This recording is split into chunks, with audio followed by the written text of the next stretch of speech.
बोलिए प्रेम से श्री सद्गुरुदेव महाराज की जय। श्री सच्चिदानंद भगवान की जय। वृंदावन बिहारी लाल की जय।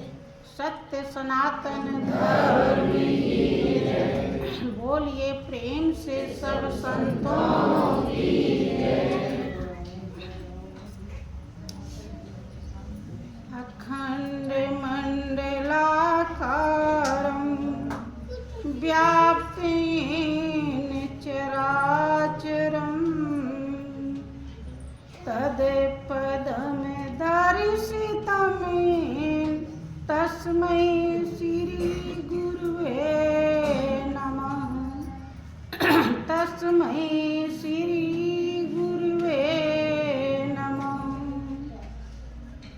गुरुर्ब्रह्मा गुरुर्विष्णु गुरुर्देवो महेश्वरा गुरुर्साक्षात् परम ब्रह्म तस्मै श्री गुरुवे नमः। तस्मै श्री गुरुवे नमः। एकं नित्यं विमलयचलं सर्वधी साक्षीभूतं भावातीतं त्रिगुणरहितं सद्गुरु त्वम्।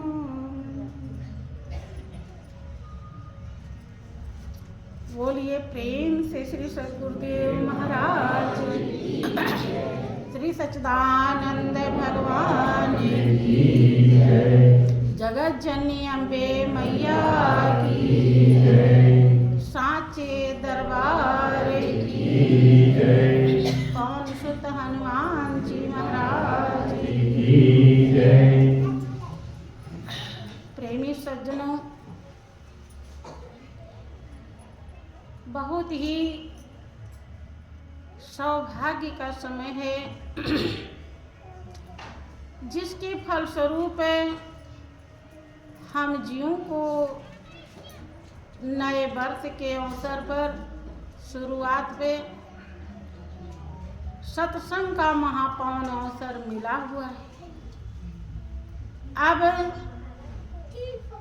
बहुत ही गहराई में उतरने की ज़रूरत है। अगर हम गहराई में नहीं उतरते हैं तो आने के बाद भी इस अवसर का लाभ नहीं उठा पाएंगे। मालिक ने तो दया करके यहाँ भेज दिया है, पहुँचा दिया है। सतगुरु की कृपा बरस रही है कि जिन प्यारों पर आए जग वालों हो खास इनायत सतगुरु की, उनको ही संदेशा जाता है और वही बुलाए जाते हैं।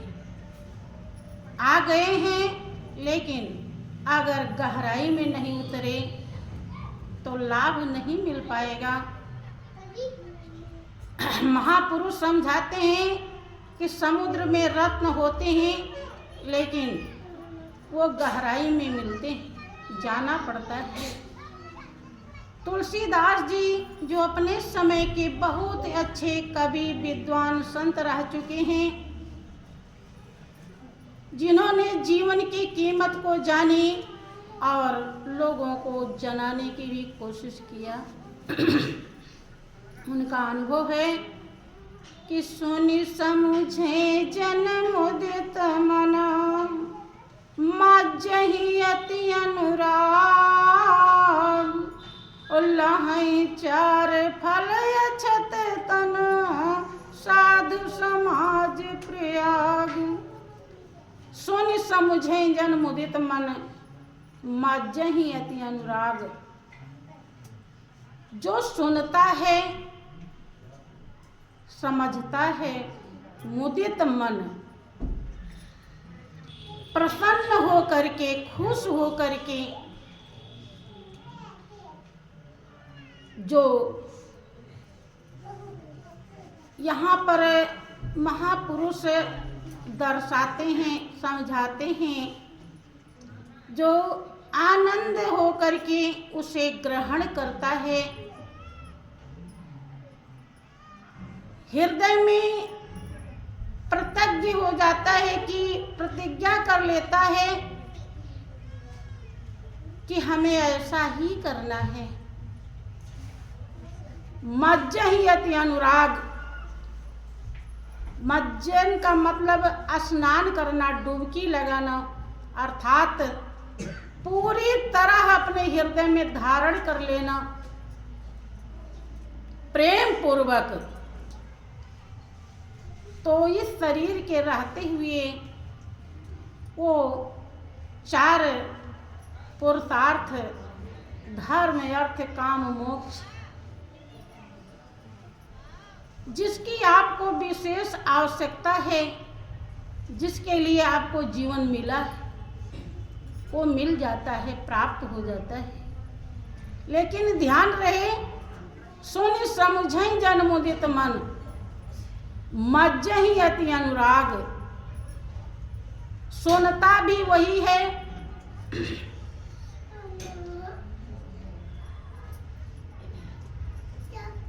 और समझता भी वही है, और प्रेम भी उसी को पैदा होता है जिसके पावन संस्कार हृदय में जग जाते हैं। वो संस्कार इस दुनिया को पढ़ना सिखा देते हैं कि इस दुनिया में मेरा और तेरा के सिवा कुछ भी नहीं। यहाँ तो अपने के मिलने की गुंजाइश दिखाई पड़ रही है। यहाँ जो दर्शाया जा रहा है, जन्म जन्मांतर से जो अपना है, सदियों से जो अपना साथ रहा और है और रहेगा, उसको पाने की व्यवस्था बताई जा रही है। जिसके हृदय में ऐसा एहसास होता है, वही प्रेम पूर्वक सुनता है, मनन करता है और गहराई में उतरता है। बंधु, ध्यान रहे, उसी का जीवन सफल होता है। और ये नया वर्ष हर साल आता है। हर नए वर्ष पर लोग खुश होते हैं कि अब नया साल आ गया। कोई किसी बात की खुशी मनाता है, कोई किसी बात का खुशी मनाता है, कोई किसी बात का खुशी मनाता है। लेकिन वास्तव में खुश वही हो पाता है, हो पाएगा जो अपने जीवन में नए वर्ष के शुरुआत में कुछ नया बनना चाहता है। अर्थात जो दोष और विकार जन्म जन्मांतर से हमको घेरे हैं, काम, क्रोध, मद, लोभ, अहंकार, जिसमें हम सदियों से जीते आए हैं, ये चोर लुटेरे हमारा कम पीछा कर पाए। धीरे धीरे इनसे कैसे छूटना है, कैसे हम इनसे बचें, कैसे हम अपने दामन को इनसे बचाएं,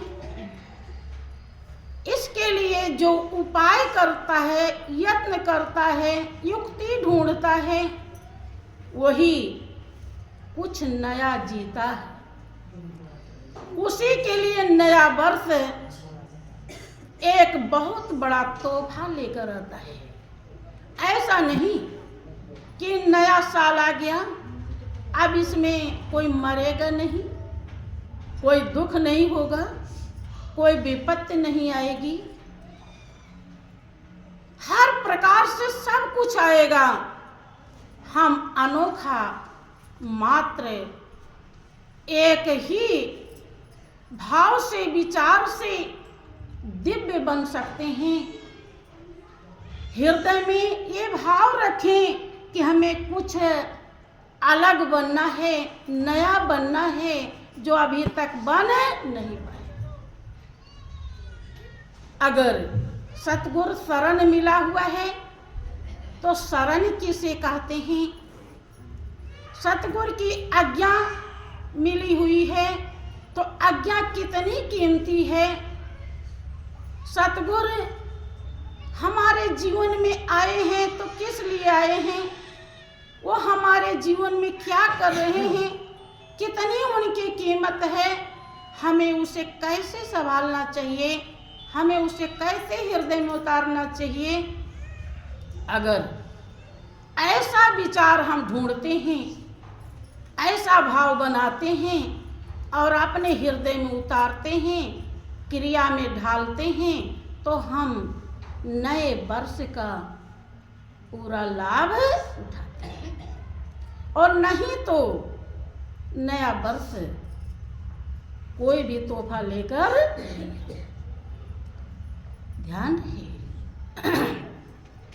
ये जिंदगी एक बार मिली है कि मानुष जन्म अनमोल रे, माटी में न रोल रे। अब जो मिला है फिर न मिलेगा, कभी नहीं, कभी नहीं, कभी नहीं। जिसने मनुष्य जन्म की कीमत जानी, जो जीवन की गहराई में उतरी, जिसने जीवन की सच्चाई को धारण किया, उसने अपने अनुभव को व्यक्त किया कि मानुष जन्म अनमोल है। क्या आप सभी लोग जितने बैठे हो, यद्यपि आपको यही कहा जाएगा कि आप प्रेमी हैं, आप सज्जन हैं, सतजन हैं, सत्य की तरफ रुख है आपकी, वरना आप यहाँ नहीं आते। और मालिक से कुछ ना कुछ जरूर लगाए है, इसलिए आप प्रेमी हैं, इसलिए आप यहाँ आए हैं। लेकिन अपने हृदय से पूछें, क्या कि इस जीवन को कभी अनमोल समझा? अगर इस जीवन को आप अनमोल समझते और जिसने समझा आप समझते, तो अनमोल जीवन की कीमत को लूटने नहीं देते। अर्थात जितना आपसे बन सकता संभालने की अवश्य कोशिश करते। आप ध्यान में कंजूसी नहीं करते, आप दान में कंजूसी नहीं करते, आप सेवा में कृपणता नहीं करते। देखो, जिसने अनमोल जीवन समझा, बंधु, प्रेमी सज्जन, ईसा मसीह को लीजिए। उन्होंने इस जीवन को अनमोल समझा। जब उनके जीवन में सूली लगने की बारी आई तो उसे भी हंस करके स्वीकार किया, कारण कि अनमोल जीवन से अनमोल कीमत ले रहे थे, इसलिए वो आनंदित थे। बेकार उन्होंने जाने नहीं दिया, चाहे जितना बड़ा विघ्न बाधा आया, संकट आया। सभी महापुरुषों के जीवन में संकट आता है। जैसे सोना एक कीमती धातु है, लेकिन ऐसे अगर पड़ी रहे तो शोभायमान नहीं होगी। सोने को तपाया जाता है, अग्नि में जब तपाया जाता है तो वो कुछ बनता है, अलग से बनता है सोना तो है ही, कीमती है, लेकिन सोने के बहुत बड़े टुकड़े को आप सर पे लेकर जा रहे हो तो क्या आप सुंदर लगेंगे? लेकिन अगर उसका जेवर बन गया है, कुंडल बन गया है, हार बन गया है, झुमका बन गया है, चैन बन गया है, कंगन बन गया है, आप अपने अंग पर जब सजाएंगे तो सुंदर लगेगा कि नहीं? लेकिन सुंदर लगे वो तो सोना होते हुए कीमती है, फिर भी उसे तपना पड़ता है। आप सभी लोग जानते हो। ठीक यही तरीका प्रेमी सज्जनों, आप लोगों को जो जिंदगी मिली है बहुत कीमती, अनमोल जीवन है, लेकिन उसी सोने की तरह आपको भी इस दुनियादारी से, चकाचौंध से, मेरे और तेरे से, जो जन्म जन्मांतर से जिसमें मन रमा हुआ है, इससे हटाना होगा। यही है तपना। जब आप तपेंगे, क्योंकि आप अपने हृदय से पूछें, कभी जब जरा सा कोई भी बात आपके मन के विपरीत होता है तो कैसा लगता है? बहुतों का तो मन जैसे बिगड़ा तो चेहरा भी उतना ही बिगड़ जाता है। विचार कीजिए, क्या बिना तपे ही मन सच्चाई को स्वीकार कर सकता है? करता नहीं है। कितना सरल, कोई भी विघ्न नहीं है, कोई भी बाधा नहीं है। सब ही सुलभ सब दिन सब देशा, सेवत सादर समन कलेसा। सभी को सुलभ है, सभी देशों में सुलभ है, सभी दिनों में सुलभ है। जो सेवन करता है सादर आदर के सहित है, तो जितने भी कष्ट हैं दुनिया में, जन्म जन्मांतर के जो कष्ट सब कट जाता है। लेकिन उन लोगों से पूछो जो लेट के भी ध्यान अगर लगन हो तो लेट के भी कर सकते हैं, बैठ के भी कर, लेकिन उन्हें टीवी देखना हो तो बैठ जाते हैं, गप हाँकना हो तो बैठ जाते हैं, लेकिन ध्यान करना हो तो पूरा कुल खानदान याद आ जाता है। अब विचार कीजिए, मन को ठिकाने पे लाने के लिए तपना होगा या नहीं? क्यों नहीं ऐसा करते? क्योंकि तपे नहीं है।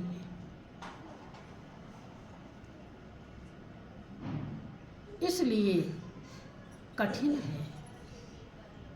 सब कुछ होते हुए भी गुरु महाराज जी ने अनमोल जिंदगी में अनमोल खजाना दे दिया, लेकिन लोग लेते नहीं। दिया है, लेते नहीं, ले नहीं रहे हैं। जो ध्यान सुमिरन नहीं करता वो लिया नहीं, उन्होंने तो दे दिया, और कितनी कृपा करके दिया है, कितनी दया करके दिया है कि पुण्य पुंज बिना मिल ही न सकता। और उस दया और कृपा को अगर हम ध्यान सुमिरन नहीं कर रहे हैं तो कुचल रहे हैं, ले नहीं रहे हैं। इसका मतलब क्या है? दया और कृपा जिसने गुरु की कुचल दी, उसकी जिंदगी बेकार हो जाती है। फिर कोई भी देवी देवता उसे माफ करने के लिए तैयार नहीं। देखें उदाहरण, आपको ऐसे नहीं अगर पता है तो ध्यान देंगे, बात समझ में आएगी। आपने नारद जी का नाम अच्छी तरह से सुना है। उन्होंने जब 10,000 वर्ष तपस्या की थी तो बड़ी सिद्धि प्राप्त हुई, विष्णु धाम जाने लगे, इस लायक हो गए। लेकिन विष्णु क्या है, कैसे हैं, कहाँ हैं, उनका स्वरूप चींटी के अंदर कैसे है, हाथी के अंदर कैसे समाया है, वो रोम रोम में कैसे रम रहे हैं, इसका ज्ञान उन्हें नहीं था। जब गुरु शरण में जाते हैं, कहानी आप सभी लोगों ने सुना होगा, और गुरु महाराज जी उस स्वरूप को दर्शा देते हैं जो रोम रोम में रम रहा है, जिससे जगत आबाद है, जो कण कण में विराजमान है, जर्रे जर्रे में समाया है। और दर्शन करने के बाद जब विष्णु जी के पास पहुंचते हैं तो विष्णु जी तुरंत ही उनको गले लगाते हैं। जब तक उन्होंने गुरु धारण नहीं किया था तब तक जहाँ बैठते थे वहाँ का स्थान विष्णु जी धुलवाते थे। इतना तपस्या कर लोग सोचते हैं कि हम थोड़ा पूजा पाठ कर लिए बस यही बहुत हो गया। नहीं, जब तक इष्ट देव जो रोम रोम में रम रहा है वो नजर नहीं आएगा, उसका दर्शन नहीं हो जाएगा, दीदार नहीं हो जाएगा, पहचान नहीं हो जाएगी, तब तक आपकी पूजा शुरू ही नहीं। चाहे कितने भी जन्म लग जाएं, आप कितना भी बाहर पूजा करते रहें, ये पूजा की तैयारी है, इसे पूजा नहीं करते। जैसे लड़की के मांग में जब तक सिंदूर नहीं पड़ जाता, फेरे नहीं फिर जाते, जितना भी व्यवस्था है सब शादी की तैयारी है, उसे शादी नहीं करते। ऐसे ही जब तक इष्ट देव हमारा जो मालिक है सब करता धरता है, जिसके बिना एक पत्ता नहीं हिलता, जब तक उसका अनुभव नहीं हो जाएगा हृदय में उसका क्या स्वरूप है, कैसे वो रोम रोम में रम रहा है, कैसे लोग मरीज को गोद में लिए होते हैं और वो निकल जाता है, देख नहीं पाते हैं। लेकिन एक प्रेमी भक्त जहां ध्यान लगाता है वहीं दर्शन पाता है। उस स्वरूप को नहीं जानेंगे तब तक आपकी पूजा शुरू ही नहीं। हाँ, मान के भले करते रहिए लेकिन सही में पूजा, इसीलिए गुरु धारण करने की जरूरत होती है। नारद जी जब गुरु धारण कर लेते हैं और विष्णु जी के पास पहुंचते हैं, विष्णु जी पूछते हैं, हरि पूछो गुरु कौन तुम कीन्हा, और सकुच नारद धीमर कहलीना। क्योंकि नारद जी को ये पसंद था कि कोई ऊंचा कुल का, ब्राह्मण कुल का कोई गुरु हमको मिले तो ज़्यादा अच्छा, लेकिन गुरु मिले धीमर कुल खानदानी। ज्ञान पर उन्हें ध्यान नहीं है, ध्यान किस पर है, जाति पर। इसीलिए जैसे जो चश्मा लगा लेता है वैसे ही दिखाई पड़ता है। जबकि जात ने पूछिए गुरु की, पूछ लीजिए ज्ञान, और मोल करो तलवार की धरी रहन दो। इसी कारण से जैसे उन्होंने धीमर कहा, विष्णु जी तुरंत ही उन्हें 84 में भेज देते। जबकि विष्णु के लिए क्या वो कम प्रिय थे? विचार कीजिए, बहुत प्रिय होने के कारण ही विष्णु जी जहाँ वो बैठते थे वो उनके नीचे का स्थान धुलवाते थे कि ताकि इनका जीवन बर्बाद ना हो। ये सच्चाई को समझ जाएं और ऐसा उपाय कर लें ताकि गुरु मिल जाएं और उस व्यापक शक्ति का इन्हें दर्शन। इसीलिए वो ऐसा कर रहे, बहुत ही प्रिय। लेकिन इतना प्रिय होते हुए भी गुरु के प्रति जरा सा भी गलती किया, क्योंकि सब धरती कागज करूं, लेखन सब बन रहा है, और 7 समुद्र की मसी करूं, गुरु गुण लिखा। जिस गुरु की इतनी बड़ी महिमा है उसको नारद जी धीमर कह देते हैं। संकोच में विष्णु जी बिल्कुल माफ है। बहुत लोग सोचते हैं कि ब्रह्मा विष्णु महेश शंकर सबकी पूजा कर लें, गुरु की क्या जरूरत है, सब काम बन जाएगा।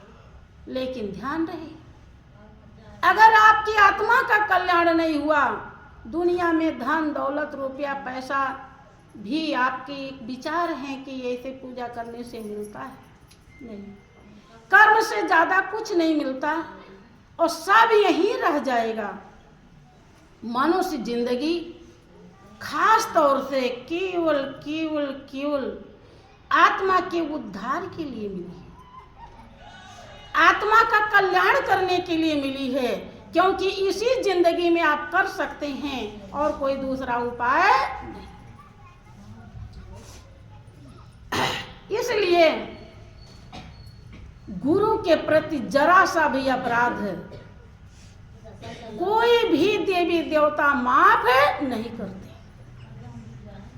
देवी देवता के प्रति अपराध हो गया, गुरु महाराज जी सब माफ कर देंगे, लेकिन गुरु महाराज जी के प्रति अपराध हो गया तो कोई राखें गुरु जो कोप विधाता, और गुरु विरोध नहीं को जगता, कोई भी नहीं बचा सकता। इसलिए इस बात पर ध्यान अवश्य देना चाहिए।